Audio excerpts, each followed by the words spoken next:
اللہ کریم نے فرمایا بندہ مومن جان لے اگر میں تجھے ایک مشکل دوں گا تو میں تجھے کتنی آسانیاں، چلے سارے بول دیں کتنی جی، کتنی اللہ تعالیٰ آسانیاں دے گا؟ 2 آسانیاں۔ ہم لوگ اچھا جب ہمارا ذہن بن جاتا ہے نا کمزوری کا، ہمارا جب مزاج بن جاتا ہے مایوسی کا، پھر معاملہ ذرا ہمارے لیے گمبھیر ہو جاتا ہے۔ اگر ہم یہ ذہن بنائے نا کہ مشکل میرے اللہ کی طرف سے آئی ہے تو وہ مجھے آسانی بھی ضرور عطا کرے گا، تو پھر اللہ ضرور ہی آسانیاں عطا فرماتا ہے۔ اور جو مشکلات زندگی میں آتی ہیں نا، حضرت مولا علی شیر خدا رضی اللہ تعالیٰ عنہ کا بڑا خوبصورت فرمان ہے۔ حضرت علی فرماتے ہیں جب تجھے مشکل آتی ہے تو وہ تجھے رب کا پتہ بتانے آتی ہے، وہ تجھے اللہ کا پتہ بتاتی ہے۔ اس لیے کہ جب تو سارے اسباب کر لیتا ہے، جو ضرورت ہوتی ہے پوری کرتا ہے، تندرست ہو کے وہ کام کرتا ہے، پھر بھی کام نہیں ہوتا، تو اس کا مطلب ہے کرنے والا تو نہیں، کرنے والا کوئی اور ہے، جو کام کرنے والا کوئی اور ہے۔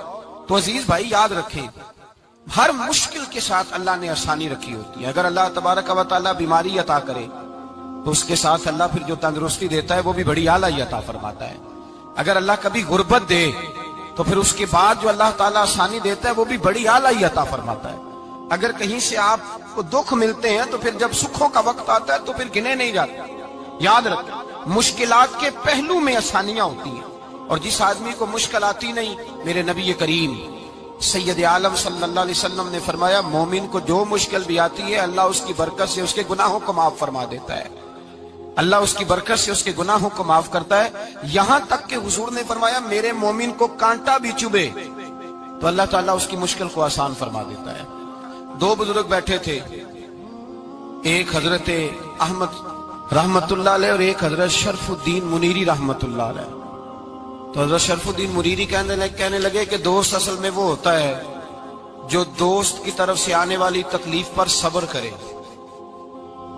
جو اللہ کی طرف سے آنے والی تکلیف پہ صبر کرے وہ اللہ کا محبوب ہوتا ہے۔ تو حضرت احمد فرمانے لگے نہیں مجھے تیری بات کی سمجھ کوئی نہیں آئی، صبر کرے وہ اللہ کا دوست ہے، مصیبت پہ صبر کرے۔ تو کہا جناب پھر اگر نہیں سمجھ آئی تو آپ بتا دیں اللہ کا دوست کون ہے؟ تو آپ فرمانے لگے جو محبوب کی طرف سے آنے والی مصیبت کو اس کا تحفہ سمجھ کے قبول کرے وہ اصل دوست ہوتا ہے۔ اس کا تحفہ سمجھ کے قبول کرے، اپنے رب کا تحفہ سمجھے، مالک کا تحفہ سمجھے کہ اس نے مجھے تحفہ دیا ہے، مجھے کسی مشکل میں ڈالا ہے۔ تو رب کریم بلا مثال و بلا تشبیہ سمجھانے کے لیے اللہ جب کسی کو مشکل میں ڈالتا ہے، کافروں کو تو اس نے موجیں کرائی ہوئی ہے، بڑی بڑی سہولتیں دی ہوئی ہیں، مشکل میں ڈب بھی ڈالتا ہے، اپنے نیک بندوں کو ہی ڈالتا ہے۔ نمرود اور فرعون کے پیروں میں کانٹا بھی نہیں چبھتا، ان کو تکلیف نہیں آتی۔ تکلیف کسے آتی تھی؟ اللہ کے نیک بندوں کو تکلیف آتی تھی۔ حضرت رابعہ بصریہ جب تک زندہ رہی تب تک بیمار رہی، جس دن طبیعت ٹھیک ہوتی تو کہتی اے اللہ تو کہیں مجھ سے ناراض تو نہیں ہو گیا، تو کہیں ناراض تو نہیں مولا جب تو مجھے تکلیف دیتا ہے تو میں رو کے تیری عبادت کرتی، جب مجھے دکھ ہوتے ہیں تو میں سجدے میں تڑپتی، اور خدا بندہ اب تو میں سکھی ہوں، موج میں ہوں، مجھے رونا ہی نہیں آ رہا، تو خدا بندہ تو کہیں ناراض تو نہیں ہو گیا مجھ سے؟ دکھ تو اچھے ہوتے ہیں، دکھ تو پیارے ہوتے ہیں، اور دکھوں کے بعد جو اللہ آسانی دیتا ہے اس آسانی کا پھر کیا ہی کہنا۔ اس حضرت ایوب علی نبینا علیہ الصلوۃ والسلام بیمار رہے، 60 سال اللہ نے تندرستی دی۔ کتنے سال بولے؟ 60 سال، غور کرنا بات پر، 60 سال علیل رہے، پھر بیمار ہو گئے، 18 سال ہو گئے بیمار ہوئے۔ زوجہ کہنے لگی دعا کر لیں آپ کو اللہ صحت دے دے۔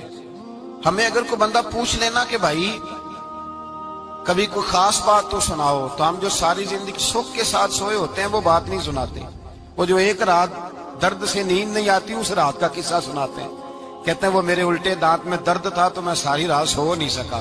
او بھائی جو ساری زندگی سویا ہے اس کا تو ذکر نہیں کر رہا، اور ایک رات جو تجھے نیند نہیں آ رہی۔ کسی سے پوچھا جائے، ڈاکٹر کہتے ہیں 360 ہڈیاں ہوتی ہیں وجود میں، کسی سے پوچھا جائے نا تیرا کیا حال ہے تو 359 ہڈیوں کا ذکر نہیں کرتا، جس گھٹنے میں درد ہے اس کا ذکر کرتا ہے، کہتا ہے یہ گھٹنے میں بڑی درد ہے۔ او بھائی باقی 359 ٹھیک ہے نا، ان کی بھی تو کوئی بات سنانا۔ حضرت رابعہ بصریہ رحمت اللہ علیہ کے پڑوس میں ایک نوجوان رہتا تھا، آپ کے پڑوس میں، تو وہ جب جو محلے میں بچے رہتے ہیں نا گاؤں میں، ان کا پتہ ہوتا ہے، پڑوسی تھا تو 34-35 سال نوجوان کی عمر ہو گئی، کبھی بیمار نہیں ہوا۔ ایک دن اس کی طبیعت علیل ہوئی، سر میں درد ہوا تو اس نے پٹی باندھ لی سرخ رنگ کی، باہر نکل کے آیا، حضرت رابعہ بصری علیہ رحمہ نے دیکھا تو فرمانے لگے بیٹے خیر ہے؟ لگا جی اماں جی سر میں بڑی درد ہے۔ آپ فرمانے لگے کتنی عمر ہو گئی؟ کہنے لگا 34-35 سال۔ فرمانے لگے پہلے تو کبھی درد نہیں نہ ہوئی؟ کہا نہیں اماں جی آج ہی ہوئی ہے۔